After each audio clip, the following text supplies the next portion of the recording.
Il faut savoir que le voyage au Maroc, pour nous, il commençait quand on part. Mais pour mon père, ce trajet-là, il fallait le faire le plus vite possible.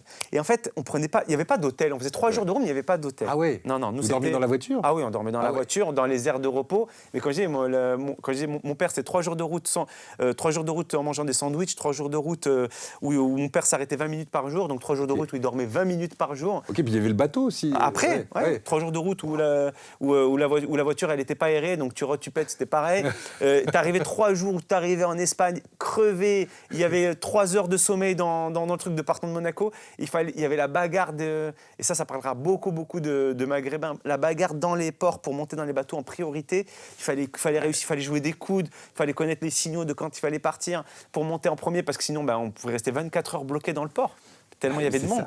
Parce que quand je dis qu'il y a tous les Marocains, exemple Algeciras, qui était le port qu'on prenait nous en priorité, c'était en Andalousie, un port qui accueillait tous les Marocains d'Europe. Et je ne sais pas si les gens le comprennent. C'est pas Marseille, Paris, c'est tous les Marocains d'Europe. Donc ça faisait en 2 mois, ça faisait une quantité incroyable.